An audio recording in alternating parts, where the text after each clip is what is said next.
Καλησπέρα κυρίες και κύριοι. Είμαστε εδώ, στο ερωτευμένοι και αλλαγμένοι. Εκπομπή που αγαπήσατε, αγαπάτε και αγαπάτε. Καλύπτουμε κάθε ερωτικό θέμα και ό,τι του φανεί του λελοστεφανεί. Πάμε στην πρώτη γραμμούλα μας και πάμε να ακούσουμε τον κύριο Αντώνη. Καλησπέρα, τι κάνετε? Καλησπέρα Αντώνη. Λοιπόν, καταρχήν συγχαρητήρια για την εκπομπή σας, την παρακολουθώ εγώ και όλοι μου οι γνωστοί, ανελιπώς. Λοιπόν, να σας πω το θέμα μου, να ξεκινήσουμε. Μπορεί να εγκινήσεις. Μάλιστα. Λοιπόν κύριε, εγώ είμαι ο Αντώνης, έχω μια κοπέλα 17 χρονών, είμαι 45. 17 όπως λέμε ξουρίστηκε στα 12. όχι, 17. Εγώ είμαι 45 και υπάρχει κάποιο πρόβλημα, κυρίως στην επικοινωνία. Του τύπου δεν μισό λεπτάκι να μου λένε κάτι από το κοντρόλ. Έχεις λίγα λεπτάκια ακόμα μπροστά σου γιατί θα περάσουμε σε διαφημιστικό διάλειμμα. Μάλιστα, ωραία, να σας το πω γρήγορα τότε. Λοιπόν, εγώ είμαι 45, εκείνη είναι 17, υπάρχει ένα πρόβλημα στην επικοινωνία και δεν μπορώ να καταλάβω γιατί. Είναι η αλήθεια. Μπορεί να φταίει ίσως ότι ξεμίζει λίγο το πρόσωπό σου μπροστά της. Λέτε, τι εννοείτε? Τύπου να μην φημίζεται για τη λόξα της. Ένα πράγμα. Ναι. Κοιτάξτε, το βασικό μου θέμα δεν είναι η επικοινωνία στο σεξ, καθώς την έχουμε, την επικοινωνία στο σεξ. Δηλαδή, όταν κάνετε σεξ, επηρεάζεσαι ψυχολογικά από το Μητσικώστα, ας πούμε. Δεν θα το έλεγα, δεν θα το έλεγα, είναι η αλήθεια, αλλά το σεξ μας είναι μια χαρά. Δηλαδή, μια χαρά τα πάμε. Κλείνεις προς τα κάπου, δηλαδή, άμα σου πω ότι θέλω μισό λεπτό ακόμα για να πάμε σε διαφημίσεις, μπορείς? Πιστεύω ναι, θα μπορούσα. Ωραία. Τέλος πάντων, το πρόβλημα είναι στην επικοινωνία με τις παρέες. Την παρέα της και την παρέα μου. Οι φίλοι της είναι κάπως επίτηδες βλαμμένοι, ας πούμε. Δεν νομίζω επίτηδες τα παιδιά, γιατί τους έχω γνωρίσει, μια χαρά είναι. Δηλαδή, ποιο είναι το πρόβλημα ακριβώς? Το πρόβλημα δεν είναι η δικιά της παρέα, γιατί εγώ σαν μεγαλύτερος μπορώ να μπω, ρε παιδί μου, να πω κάποια πράγματα και αυτά και να μ' ακούσουν. Δεν υπάρχει πρόβλημα. Από το θέμα είναι... κυταρίτιδα τι λέει? Από κυταρίτιδα, μικρή είναι, καλά. Δηλαδή δεν φαίνεται για καλύτερα πράγματα. Δεν ξέρω, θα μπορούσε πιστεύω καλύτερα. Ψωνίζει από τα IKEA ή δεν θέλει? Από τα IKEA ψωνίζει, νομίζω. Τελετάμπιζ και άλλα πραγματάκια. Δεν νομίζω να βλέπει τελετάμπις, έχει μεγαλώσει πιστεύω αρκετά. Στοργικός πατέρας ή μισός. Λοιπόν, εκεί ήθελα να καταλήξω, ότι το θέμα πιστεύω προέρχεται από τον πατέρα της και ήθελα να σας πω, να πάρω τη γνώμη σας πάνω σε αυτό. Γιατί όταν εγώ πηγαίνω στην παρέα της, μπορώ να επικοινωνήσω όπως σας είπα και πριν, αλλά όταν εκείνη έρχεται στην παρέα μου, πιστεύω ότι έχει κάποιο κόμπλεξ. Την οβά της διδός αυτή. Αυτό ακριβώς. Πραγματικά πιστεύω είστε το πιο κατάλληλο άτομο να μιλήσω. Αγάπη μου, είσαι στο ερωτευμένοι και αλλαγμένοι. Πού θα ήσουν?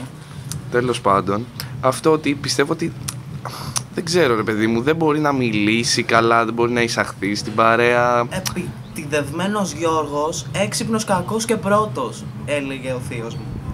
Τι σημαίνει αυτό? Ότι όταν μισή δουλειά κάνεις, μισό φαΐ θα έχεις. Το είχα διαβάσει κάπου αυτό, δεν θυμάμαι πού ακριβώς, αλλά... Ανοησίες και δομήνικος, πούστικος, κακός και απίστευτος. Ένα είδος μυσαλλοδοξίας μαζί με μια τζούρα εμπνευσμένου σωληναρίου. Μάλιστα. Τύπου αν δεν χρησιμοποιείς κρέστ, τι άλλη οντόβουρτσα θα χρησιμοποιείς? Ναι. Και πού καταλήγουμε πάνω σε αυτό? Πιστεύετε ότι αυτό που λέω έχει μια βάση με τον πατέρα της? Έχει μια βάση σε ποια πλευρά? Ότι άμα γεράσεις πρώτος, δεν θα έχεις λεφτά για άλλα πράγματα. Ναι. Δηλαδή, Αντωνέλα την έβλεπε στη σειρά? Εγώ, σε μένα λέτε? Ναι. Ή για την κοπέλα?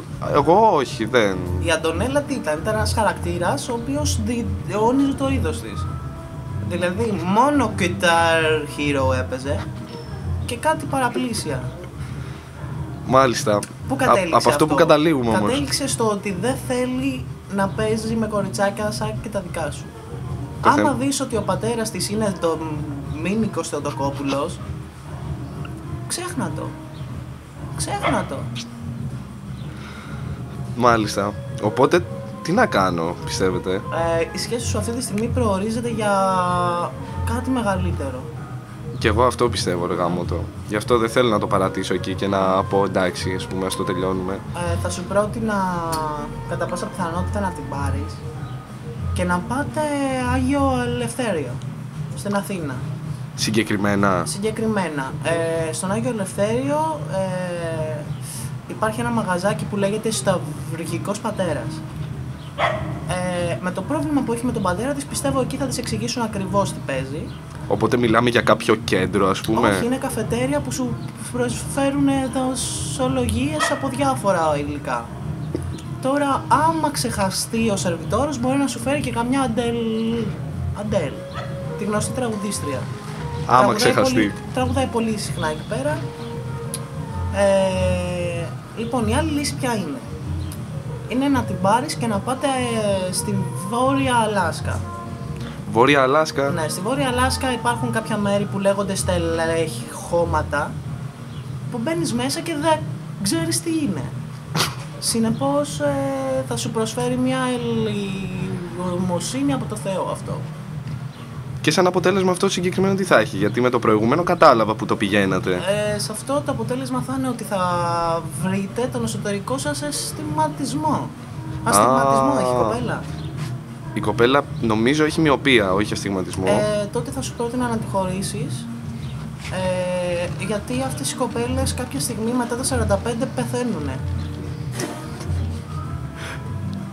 Συγγνώμη, σοκαρίστηκα λίγο με αυτό που είπατε. Τι εννοείτε?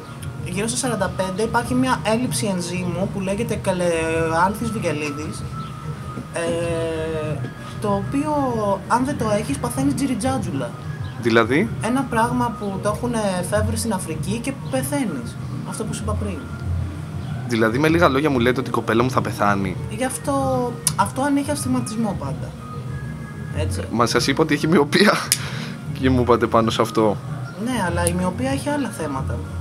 Η μοιοπία μετά τα 64 παθαίνει σε φιέλαια. Βγαίνεις μόνος σου στον δρόμο και αρχίζεις και λες προσευχές. Δεν είναι κάτι σοβαρό αυτό. Ευχέλαια. Ευχέλαια, ναι. Τύπου μετά τα 64 μπορεί να πας και στο Άγιο Όρος και να περάσεις καλά. Εντάξει, τουλάχιστον έχει μοιοπία. Ευτυχώς που έχει μοιοπία. Πάλι καλά. Πάλι καλά. Μάλιστα. Οπότε αυτές τις δύο επιλογές να κοιτάξω αυτές και... τις δύο επιλογές, διάβασα και ένα βιβλιαράκι τώρα που έχω μάλιστα. Αυτό περίμενα γιατί... πάντα προτείνω βιβλία στους τηλεθεατές. Ναι, για σένα έχω ένα συγκεκριμένο, είναι γραμμένο από το δαγκωμένο κάγκελο και λέει μέσα για το πώς δαγκώνουν τη λαμαρίνα οι άνθρωποι. Δίνει ουσία και θα σε περιηγήσει λίγο στον κόσμο της ευχαρίστησης. Μάλιστα. Ενδιαφέρον. Δεύτερο βιβλίο είναι του Σταυργικού Πατέρα. Είναι βγαλμένο από το μαγαζάκι που σου είπα πριν. Πιστεύω είναι απαραίτητο. Γραμμένο από τον αισθηματικό αστιγματισμό. Έχει μέσα περιεχόμενα περί στοματικού έρωτα και αγάπης αληθινής. Πιστεύω θα το βρεις κάπου εκεί μέσα. Ωραία.